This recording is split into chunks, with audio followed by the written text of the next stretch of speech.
السلام علیکم ورحمۃ اللہ وبرکاتہ۔ بسم اللہ الرحمن الرحیم، الحمدللہ رب العالمین والصلاة والسلام علی اشرف الانبیاء و سید المرسلین، اما بعد۔ ایصال ثواب جائز اور ناجائز امور کتاب میں آج جو ہمارا نیا چیپٹر ہے وہ امور جن سے میت کو نقصان پہنچتا ہے۔ اس میں مؤلف لکھتے ہیں کہ بعض امور ایسے ہیں جن کی وجہ سے میت کو نقصان پہنچتا ہے، ان اعمال سے اس کے عذاب میں مسلسل اضافہ ہوتا رہتا ہے۔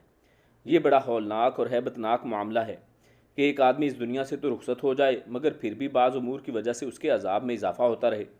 اس لیے ہر شخص کو اس بارے میں غور و فکر کرنا چاہیے، وہ اپنے پیچھے ایسے آثار چھوڑے جن کی وجہ سے اس کے درجات میں اضافہ ہوتا رہے۔ ذیل میں ہم ان امور کو ذکر کرتے ہیں جن کی وجہ سے میت کے غم اور پریشانی میں اضافہ ہوتا رہتا ہے۔ تو ان میں سب سے پہلا ہے نوحہ کرنا۔ کسی شخص کے فوت ہونے پر اس کے اہل خانہ کا نوحہ کرنا میت کے لیے نقصان کا سبب ہے۔ رسول اللہ صلی اللہ علیہ وسلم کا فرمان ہے کہ ان المیت لا یعذب ببکاء اہلہ علیہ۔ صحیح بخاری کی حدیث ہے جس کا ترجمہ کچھ یوں ہے کہ بے شک میت کے اہل خانہ کے بعض رونے کی وجہ سے میت کو عذاب ہوتا ہے، اور یہ حدیث 1286 ہے۔ اس بارے میں علماء کے مختلف اقوال ہیں کہ اہل خانہ کے رونے کی وجہ سے ہر صورت میں میت کو عذاب ہوتا ہے یا بعض صورتوں میں۔ علامہ البانی رحمہ اللہ لکھتے ہیں کہ اس بارے میں علماء کے 8 اقوال ہیں، مگر ان میں سے اقرب الی الصواب 2 قول ہیں۔ پہلا قول ذکر کرتے ہوئے وہ لکھتے ہیں کہ جمہور کا قول یہ ہے کہ اس حدیث کو اس پر محمول کیا جائے گا کہ جس شخص نے اپنی وفات پر نوحہ کرنے کی وصیت کی ہو اس کو عذاب ہوگا، یا پھر وہ شخص جانتا تھا کہ لوگ اس کی وفات پر نوحہ کریں گے لیکن اس نے لوگوں کو منع نہیں کیا۔ اسی وجہ سے عبداللہ بن مبارک رحمہ اللہ فرماتے ہیں کہ اگر وہ شخص اپنی زندگی میں ان کو منع کرتا تھا مگر لوگوں نے اس کے باوجود بھی نوحہ کیا تو ان کے نوحہ کرنے سے اس کا کوئی نقصان نہیں ہوگا، اور اسے احکام الجنائز صفحہ 41 پر روایت کیا گیا ہے۔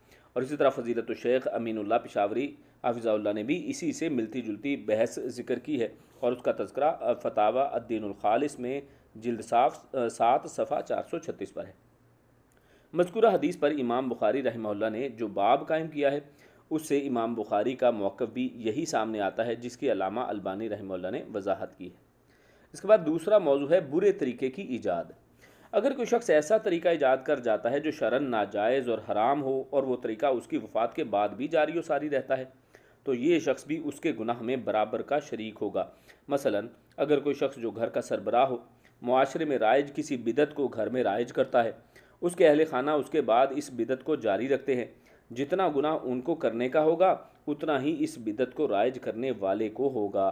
رسول اللہ صلی اللہ علیہ وسلم کا فرمان ہے من سن فی الاسلام سنۃ سیئۃ کان علیہ وزرھا ووزر من عمل بها من بعدہ من غیر ان ینقص من اوزارہم شیء، کہ جس نے اسلام میں کوئی برا طریقہ ایجاد کیا اس شخص پر اس کا بھی گناہ ہوگا، اور ہر اس شخص کا بھی جس نے اس کے بعد اس پر عمل کیا، اور ان کے گناہ میں سے کچھ کم نہیں کیا جائے گا۔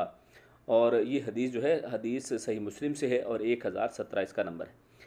اس کی مزید وضاحت صحیح بخاری کی ایک روایت سے ہوتی ہے۔ رسول اللہ صلی اللہ علیہ وسلم نے فرمایا قیامت تک جتنے بھی لوگ ناحق قتل ہوں گے آدم علیہ السلام کے بیٹے قابیل کو بھی اس کا گناہ ہوگا، کیونکہ قتل کے اس طریقے کو اس نے ایجاد کیا تھا، اور یہ صحیح بخاری میں حدیث نمبر 3335 ہے۔ مذکورہ حدیث کی روشنی میں ہر شخص کو اپنی زندگی میں عمل کرتے ہوئے یہ سوچنا چاہیے کہ وہ کوئی ایسا عمل نہ کر بیٹھے جس کے کرنے پر اس کے عذاب میں اضافہ ہوتا رہے۔